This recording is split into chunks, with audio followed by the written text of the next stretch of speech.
మీ తీర్థయాత్రల plan ఎంతవరకు వచ్చిందమ్మా? ఫోన్లో తల్లి శారదను అడిగింది సంధ్య. కొద్దిసేపు మౌనం తర్వాత శారద అంది, ఏదో అనుకున్నాను, కానీ అవన్నీ ఎక్కడ కుదురుతాయి నాకు. అదేం అలా అంటావు? నాన్న రిటైర్ అయ్యి 2 నెలలు కావస్తుంది కదా, ఇంకా తీరిక దొరకలేదా నీకు? నొచ్చుకుంటూ అడిగింది సంధ్య. ఎక్కడమ్మా తీరిక? రిటైర్ అయిన దగ్గర నుంచి మీ నాన్న స్నేహితులు ఎవరో ఒకరు రావడం, వాళ్ళకి వండి వాచడంతోనే సరిపోతుంది. మీ నాన్న కూడా ఇంతకాలంగా ఆఫీస్ పని ఒత్తిడితో ఒక్క రోజన్నా ఆస్వాదిస్తూ తిన్నదే లేదు. ఇప్పుడు ఒక్కసారిగా తీరిక దొరకడంతో అది చేసి పెట్టు, ఇది చేసి పెట్టు అని అడుగుతున్నారు. అలా గడిచిపోతున్నాయి రోజులు. కూతురితో చెప్తున్నట్టు కాకుండా తనకి తనే చెప్పుకుంటున్నట్టుగా అన్న శారద, సరే గాని రవి సంగతులు చెప్పు అంటూ మాట మార్చేసింది. శారద భర్త కృష్ణమూర్తి రైల్వేలో పనిచేసి ఈ మధ్య రిటైర్ అయ్యారు. వారికి 2 పిల్లలు, ఒక కొడుకు ఒక కూతురు. ఇద్దరికీ పెళ్ళిళ్ళు అయ్యాయి. కొడుకు కోడలు బెంగళూరులో ఉద్యోగాలు చేస్తున్నారు. వారికి 2 ఆడపిల్లలు.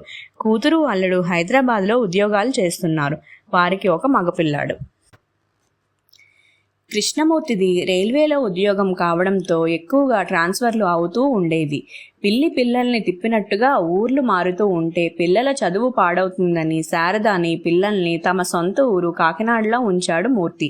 వారి దగ్గరే కృష్ణమూర్తి తల్లి అనసూయమ్మ గారు ఉండేవారు. ఏదైనా ఉద్యోగం చేస్తే వేన్నీళ్లకు చన్నీళ్ళలాగా ఉంటుందని ఉద్యోగానికి ప్రయత్నించమని ప్రోత్సహించాడు మూర్తి.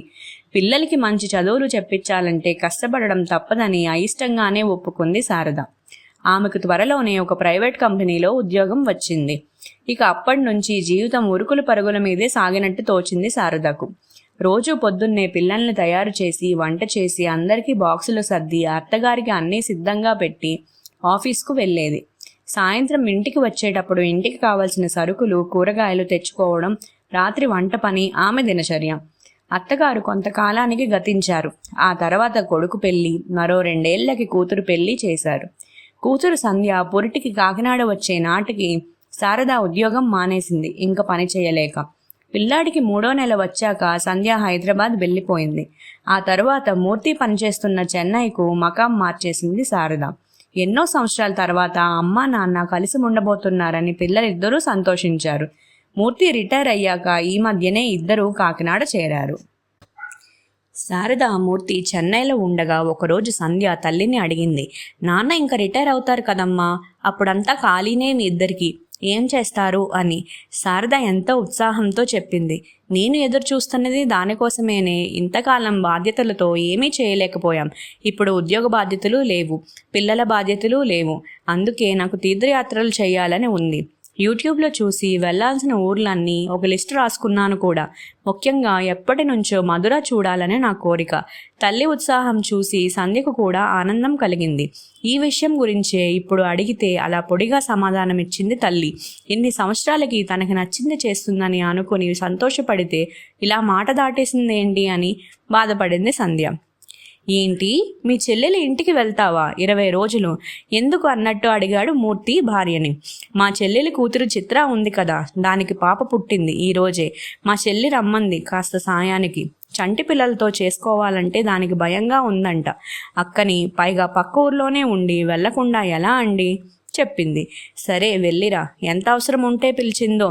నా తంటాలేవో నేను పడతానులే అన్నాడు మూర్తి. ప్రయాణానికి తయారవడంలో మునిగిపోయింది శారద. ఆ రోజు సాయంత్రం సంధ్య ఫోన్ చేసినప్పుడు చెప్పింది శారద తన అనుకోని ప్రయాణం గురించి. సంధ్య వెంటనే అంది, నువ్వు పిన్ని వాళ్ళ ఇంటికి వెళ్తే నాన్న ఒక్కరే ఉండాలి కదమ్మా, హైదరాబాద్ వచ్చేయమను, నాన్నని కొన్ని రోజులు మాతో గడపొచ్చు. శారదకి ఈ ఆలోచన బాగానే తోచింది. సరే సంధ్య, నాన్నతో చెప్తాను అంది. తరువాత శారద తన చెల్లి ఇంటికి వెళ్లడం, మూర్తి సంధ్య వాళ్ళ ఇంటికి బయలుదేరడం ఒకేసారి జరిగిపోయాయి. ఏంటమ్మా నువ్వు వచ్చావు స్టేషన్కి, సాగర్ లేడా అడిగాడు మూర్తి తనను తీసుకెళ్లడానికి వచ్చిన కూతుర్ని చూసి. ఇంట్లోనే ఉన్నాడు నాన్న, నేనే మీకు నా డ్రైవింగ్ చూపించాలని వచ్చాను నవ్వుతూ చెప్పింది సంధ్య. వాళ్ళిద్దరూ మాట్లాడుకుంటూ ఇల్లు చేరేసరికి ఉదయం 6 అయ్యింది. ఫ్రెష్ అయ్యి రండి నాన్న, కాఫీ ఇస్తాను అంది సంధ్య. సంధ్య ఇచ్చిన కాఫీ తాగి పేపర్ చదువుతూ కూర్చున్నాడు మూర్తి. సంధ్య వంట పనిలో పడింది. 7 కొట్టేసరికి సాగర్ లోపల నుంచి పిలిచాడు, సంధ్య కాఫీ అని. వస్తున్నా అంటూ కాఫీ కలిపి లోపలికి తీసుకెళ్ళింది. ఒక పావుగంట తర్వాత రవిని లేపి బ్రష్ చేయించి బయటకు తీసుకొచ్చింది. వాడు మూర్తిని చూస్తూనే, హాయ్ తాత, ఎప్పుడొచ్చావు అన్నాడు సంతోషంగా. పొద్దున్నే వచ్చానురా, నీకు సర్ప్రైజ్ ఇవ్వాలని నీతో చెప్పలేదు మమ్మీ అన్నాడు వాణ్ణి ఒళ్ళో కూర్చోబెట్టుకుంటూ. అవునా, నేను చాలా సర్ప్రైజ్ అయ్యాను అన్నాడు రవి సంతోషంగా. ఈ లోపల సంధ్య రవికి పాలు తీసుకొచ్చి, రవి, పాలు తాగి స్నానం చేసిరా త్వరగా, తాతయ్యతో సాయంత్రం ఆడుకుందో గాని అంది. Okay mummy. తాత, సాయంత్రం నీకు నా కొత్త వీడియో గేమ్స్ నేర్పిస్తాను అన్నాడు ఉత్సాహంగా. అలాగే అన్నట్టు తల ఊపాడు మూర్తి. సాగర్ బయటికి వస్తూ బాగున్నారా మావయ్య అని పలకరించాడు. బాగున్నాను సాగర్ అన్నాడు. ఎలా ఉంది మీ రిటైర్డ్ లైఫ్ అడిగాడు సాగర్. చాలా ప్రశాంతంగా ఉంది సాగర్.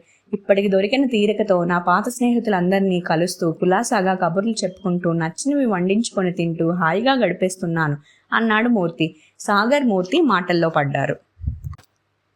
సంధ్య పిల్లాడి వెనక తిరుగుతూ వాడిని స్కూలుకి తయారు చేస్తూనే వంటింట్లో పని చెక్కబెడుతుంది. 7:30 అయ్యేసరికి రవికి ఇడ్లీ తినిపించి స్కూల్ బస్ ఎక్కించడానికి వెళ్ళింది. ఈ లోపల సాగర్ పేపర్ తిరిగేసి వాకింగ్కి వెళ్ళొచ్చాడు. సాగర్ స్నానం చేసి వచ్చేసరికి 8:30 అయ్యింది. రండి నాన్న, టిఫిన్ రెడీ పిలిచింది సంధ్య. మీకు ఇష్టమని పెసరెట్టు ఉప్మా చేశాను అంది. మరి పొద్దున్న రవికి ఇడ్లీ పెట్టినట్టున్నావు సందేహంగా అడిగాడు మూర్తి. అదా, వాడు పెసరట్టు తినడు, ఉప్మా అంటే చీ అంటాడు, అందుకే వాడికి ఇడ్లీ చేశాను. మీకు సాగర్కి కూడా ఇష్టమని పెసరట్టు చేశాను అంది సంధ్య. ఆఫీస్కి వెళ్లేదానివి ఇన్ని పనులు ఎందుకమ్మా అన్నాడు మూర్తి నొచ్చుకుంటూ. ఏం పర్లేదు నాన్న, నాకు అలవాటే అనేసింది సంధ్య తేలిగ్గా. నువ్వు కూడా తినొచ్చుగా సంధ్య, మళ్ళీ నీకు ఆఫీస్ టైం అవుతుందేమో అన్నాడు మూర్తి. ఈ రోజు మా ఇద్దరికీ వర్క్ ఫ్రమ్ హోమ్ నాన్న, తొందర లేదు, నేను మీకు పెట్టేసి స్నానం చేసి వచ్చి తింటాను అంది. తర్వాత సంధ్య స్నానం చేసి వచ్చి అప్పటికే టేబుల్ మీదున్న చల్లారిన పెసరట్టు తింటూ, ఇంకేంటి నాన్న, మీకు కాలక్షేపం బాగానే అవుతుందా అని తండ్రిని అడిగింది. అది సరే కానీ అలా చల్లారి నువ్వు తినకపోతే నువ్వు వేడిగా వేసుకోవచ్చు కదమ్మా అన్నాడు మూర్తి. సంధ్య నవ్వుతూ, ఇందాక మీకు వేసినప్పుడు పెనం వేడిగా ఉందని నాకు కూడా 2 వేసేసుకున్నాను నాన్న, మళ్ళీ విడిగా అంటే టైం వేస్ట్ కదా, అయినా ఇదేమైనా కొత్త, నాకు రోజు అలవాటే అంది చాలా తేలిగ్గా. తండ్రి మనసు బాధపడింది. సాగర్ ఈ సంభాషణ వింటూ కూడా ఏమీ మాట్లాడలేదు. ఫోన్లో ఏదో చూసుకుంటూ ఉండిపోయాడు. తర్వాత సంధ్య ఆఫీస్ పని చేసుకుంటూనే మధ్యలో పని మనిషికి గిన్నెలు వేయడం లాంటి పనులు చేసింది. మూర్తి పుస్తకం చదువుతూ ఇవన్నీ గమనిస్తున్నాడు. పని మనిషి వెళ్ళిపోయాక సంధ్య వచ్చి అరగంటలో గబగబా వంట చేసేసింది. ముగ్గురు కబుర్లు చెప్పుకుంటూ తినేశారు. సాయంత్రం రవిని స్కూల్ బస్ దగ్గర నుంచి మూర్తి తీసుకొచ్చాడు. రవి వచ్చాక వాడి షూస్ విప్పించి బట్టలు మార్పించింది సంధ్య. రాగానే గేమ్స్ ఆడతానంటే వాడిని ఆపి ముందు హోంవర్క్ చేయమంది. వాడు అయిష్టంగానే బ్యాగ్ తీశాడు. నేను చూస్తానులే సంధ్య, నువ్వు వెళ్ళి నీ వర్క్ చూసుకో అన్నాడు మూర్తి. చాలా థ్యాంక్స్ నాన్న అంది సంధ్య హాయిగా. రవి చేత హోంవర్క్ చేయించాక వాడితో కాసేపు వీడియో గేమ్స్ ఆడాడు మూర్తి. ఈలోపు సంధ్య అందరికీ స్నాక్స్ ఇచ్చి టీ పెట్టింది. సాయంత్రం 6 అయ్యేసరికి సాగర్ ల్యాప్టాప్ మూసేసి హాల్లోకి వచ్చి కూర్చున్నాడు.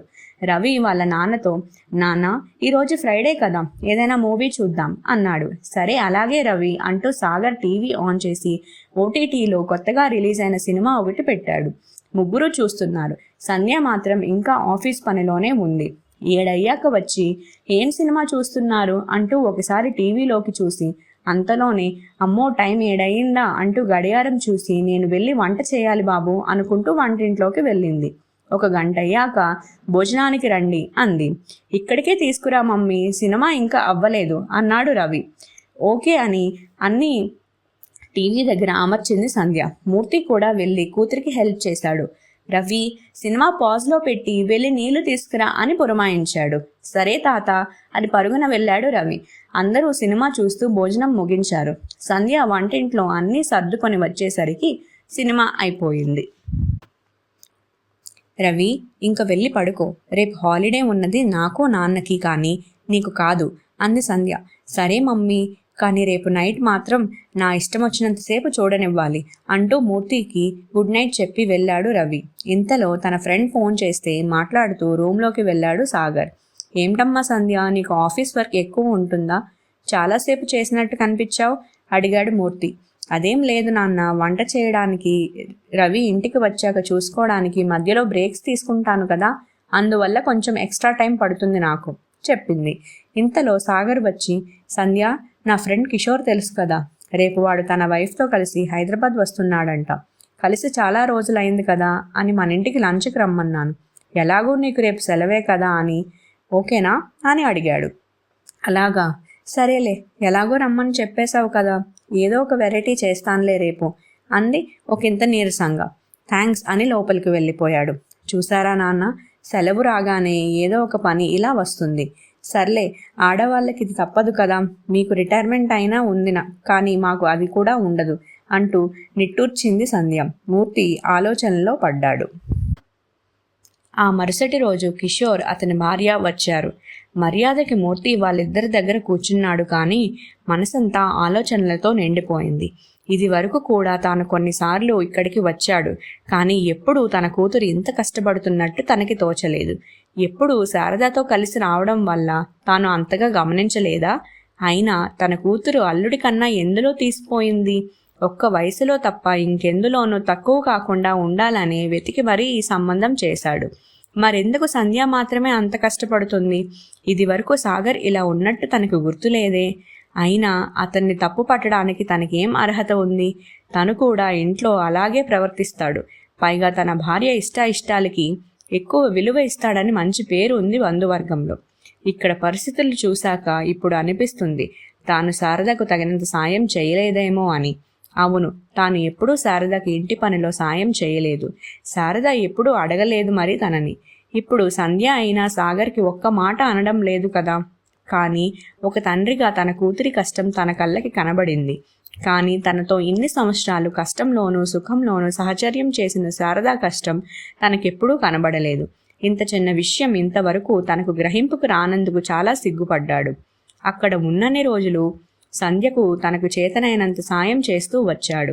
ఒకరోజు సంధ్య అడిగింది, నాన్న, ఇంకా మీకు ఆఫీస్ లేదు కదా, ఏవైనా గుళ్ళు గోపురాలు చూసి రావచ్చు కదా, అమ్మకి ఎప్పటినుంచో కోరికగా ఉంది అని.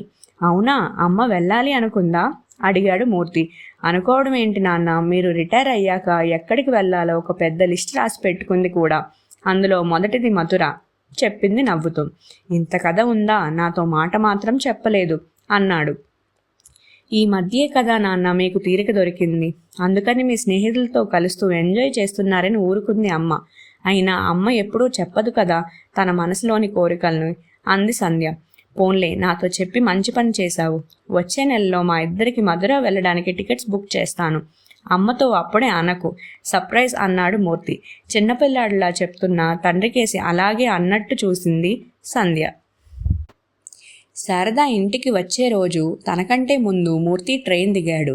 శారద వచ్చే సమయానికి తనకి వేడిగా కాఫీ చేసి ఇవ్వాలని అనుకుంటూ దారిలోనే పాలు ప్యాకెట్ కొని ఇంటికెళ్ళేగానే ముందు డికాషన్ వేసి అప్పుడు స్నానానికి వెళ్ళాడు. శారద లోపలికి వస్తూనే ఎన్నింటికి వచ్చారండి అంటూ వచ్చింది. నేను 6ంటికే వచ్చానులే, నువ్వు వెళ్ళి కాళ్ళు చేతులు కడుక్కొనిరా, మంచి కాఫీ ఇస్తాను అన్నాడు. శారద ఆశ్చర్యంగా, అబ్బో, మీరు పెట్టారా అంది. ఏం, నాకు రాదనుకున్నావా? ఇది వరకు అంతా నేను చేసుకోలేదా ఏంటి అన్నాడు. రాదని కాదు అని ఆపేసింది శారద. కాఫీ తాగుతూ విశేషాలు మాట్లాడుకున్నారు ఇద్దరు. నీకో సర్ప్రైజ్ అన్నాడు మూర్తి. ఏంటండి ఈరోజు అన్నీ కొత్తగా అంటూ నవ్వేసింది శారద. జీవితంలో కొత్త పాఠాలు నేర్చుకున్నప్పుడల్లా మనం కొత్తగా మారుతూనే ఉంటాం కదా, అది ఏ వయసుకైనా వర్తిస్తుంది. సంధ్య వాళ్ళ ఇంటికి వెళ్ళి చూడగానే నాకు నీ కష్టం అర్థమైంది. ఇంతకాలం కేవలం నా కళ్ళతోనే చూశాను, కానీ ఇప్పుడు మనసుతో చూస్తే అర్థమయ్యింది. ఇంటి పనులు, ఆఫీస్ పనులతో నువ్వెంత కష్టపడుతున్నావన్న విషయం అన్నాడు. ఏంటో చాలా కొత్తగా మాట్లాడుతున్నారు. నేను కష్టపడ్డాను నిజమే, కానీ అదంతా మన కుటుంబం కోసమే కదా. మీరు మాత్రం కుటుంబానికి దూరంగా ఉండి కష్టపడలేదా అంది శారద. అవును శారద, అందుకే నాకు రిటైర్మెంట్ ఉంది. కానీ నీకు అది కూడా లేదు. అందుకే ఇక నుంచి మనిద్దరం పనులు పంచుకుంటూ మనం గతంలో టైం లేక చేయలేకపోయిన పనులన్నీ చేద్దాం, సరేనా అన్నాడు మూర్తి. బాగానే ఉంది, అంతకంటే ఇంకేం కావాలి? ఇంతకీ ఆ సర్ప్రైజ్ ఏంటో చెప్పండి అంది శారద కుతూహలంగా. మనం మధుర వెళ్ళడానికి టికెట్స్ తీసుకున్నాను అన్నాడు మూర్తి. అవునా, సంధ్య చెప్పిందన్నమాట మీకు అంది శారద ఆనందంగా. అవును, నీ లిస్ట్ ఇప్పటికైనా నాకు చూపిస్తే నేను కూడా మంచి భర్త అవ్వడానికి ప్రయత్నిస్తాను మరి అన్నాడు మూర్తి ఆట పట్టిస్తూ. ఊరుకోండి, ఇప్పుడు మీరు మంచి భర్త కాదని ఎవరన్నారు అంటూ నవ్వేసింది శారద. మొత్తానికి నన్ను విలన్ని చేసి మీ నాన్నగారికి సినిమా చూపించావుగా అన్నాడు సాగర్ చపాతీలు ఒత్తుతూ. సినిమా కాదు, మా అమ్మ మనసు ఆయనకి అర్థమయ్యేలా చూపించాలి అనుకున్నాను, అంతే. మా నాన్న చాలా మంచివారు, కానీ భార్య చెప్పకుండానే తన మనసులో మాట తెలుసుకునే తెలివితేటలు లేవు. మా అమ్మ ఏమో బయటికి చెప్పదు, అందుకే ఈ చిన్న నాటకం అంది చిన్నగా నవ్వుతూ. అయితే మాత్రం ఇప్పుడు వాళ్ళిద్దరూ నన్ను తిట్టుకుంటూ ఉంటారు నిన్ను కష్టపెడుతున్నందుకు, అన్నాడు బాధ నటిస్తూ. అయితే ఈసారి మా అమ్మ నాన్న వచ్చినప్పుడు వంట మొత్తం నువ్వే చేయి, నేనేమీ అడ్డు చెప్పను, అంది సంధ్య కళ్ళెగరేస్తూ. ఆ వంట తిన్నారంటే ఎప్పటికీ క్షమించరు నన్ను, అన్నాడు సాగర్. ఇద్దరూ నవ్వుకున్నారు పెద్దగా.